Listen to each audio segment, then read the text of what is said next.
Hello students, in this class let us see some intro to the subject history.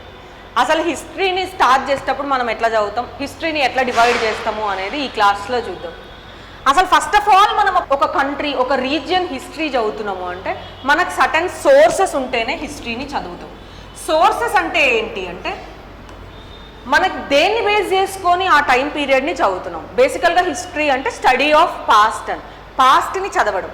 ఆ చదవడం అనేది మనం ఎట్లా చదువుతున్నాం అంటే ఏవో కొన్ని ఆధారాలు ఉంటే ఆ ఆధారాలను బేస్ చేసుకొనే మనం చదువుతాం. వాటినే సోర్సెస్ ఆఫ్ హిస్టరీ అంటారు. ఈ సోర్సెస్ రెండు రకాలు ఉంటాయి. ఒకటి ఆర్కియాలజికల్ సోర్స్, ఒకటేమో లిటరరీ సోర్స్. ఆర్కియాలజికల్ సోర్స్ అంటే ఏంటి అంటే పురావస్తు శాఖ ఆధారాలు, అంటే ఏమన్నా సరే తవ్వకాల్లో బయటకు వచ్చినప్పుడు something that is excavated in particular site and we are trying to interpret history based on that excavation. ఒక ఎక్స్కవేషన్ని బేస్ చేసుకొని మనం ఇంటర్ప్రిట్ చేయడానికి ట్రై చేస్తే దాన్నే ఆర్కియాలజికల్ సోర్స్ అంటారు అనమాట. లిటరరీ సోర్స్ అంటే యాజ్ ద వర్డ్ సజెస్ట్ ఆ టైం పీరియడ్లో రాయబడ్డ బుక్ కానీ లేదా ఏదన్నా బుక్లో సటన్ కింగ్ గురించి కానీ మాట్లాడి ఆ బుక్ని బేస్ చేసుకొని మనం హిస్టరీ చదివితే we can say that we have studied from literary source. ఇట్లా హిస్టరీకి రెండు రకాల సోర్సెస్ ఉంటాయి.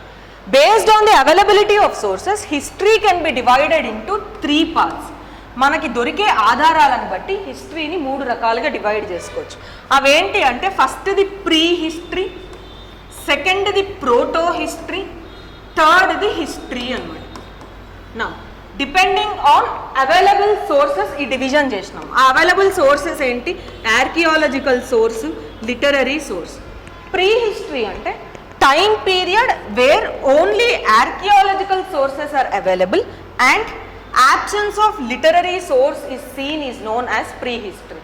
అంటే నార్మల్ భాషలో ఏంటంటే ఉట్టి పురావస్తు ఆధారాలు ఉన్న టైం పీరియడ్ని మనం ప్రీ హిస్టరీ అంటాం. అంటే రాతపూర్వకంగా ఏం సోర్సెస్ లేవన్నమాట. లైక్ స్టోన్ ఏజెస్ తీసుకోండి. If you see stone ages man did not learn how to write, అంటే ఆయనకి ఇంకా రాయడం రాదు. లిటరరీ సోర్సెస్ అనేవి లేవన్నమాట. ఆయన యూజ్ చేసిన పాట్స్ లేకపోతే ఆయన యూజ్ చేసిన వెపన్స్ మనకు దొరికినప్పుడు when we try to interpret that comes under pre history. That means written sources are zero, only archaeological sources ఉన్నాయి. కమింగ్ టు ప్రోటో హిస్టరీ, ఇక్కడ ఆర్కియాలజికల్ సోర్సెస్ ఉన్నాయి, లిటరరీ సోర్సెస్ కూడా ఉన్నాయి. కానీ this literary sources are not deciphered. Deciphered అంటే ఏంటి అంటే ఈ టైం పీరియడ్లో బుక్స్ ఉన్నాయి కానీ ఇంకా మనిషి దాన్ని చదవలేకపోతున్నాం, అంటే డీకోడ్ చేయలేము. ఆ లాంగ్వేజ్ ఏంటో ఇంకా హిస్టారియన్స్ డీకోడ్ చేయలేని టైం పీరియడ్ ఉంటే దాన్ని ప్రోటో హిస్టరీ అంటారు. ఆల్దో సోర్సెస్ ఉన్నా కూడా ఆ సోర్స్లో వాళ్ళు ఏం చెప్తున్నారో అనేది ఎగ్జాక్ట్గా మనకు తెలియదు అనమాట. ఎందుకు తెలియదు అంటే వాళ్ళ భాష వాళ్ళ స్క్రిప్ట్ ఇంకా మనకు తెలియదు కాబట్టి. For example Indus valley is to an extent part of proto history.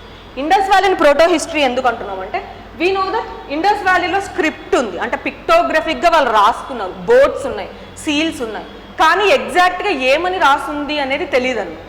So ఈ పార్ట్ ఆఫ్ హిస్టరీలో అంటే ప్రోటో హిస్టరీ చదివేటప్పుడు హిస్టారియన్స్కి లిటరరీ సోర్స్ ఉన్నా కూడా ఆర్కియాలజికల్ సోర్స్ నుంచే ఎక్కువ ఇంటర్ప్రిట్ చేస్తారనమాట.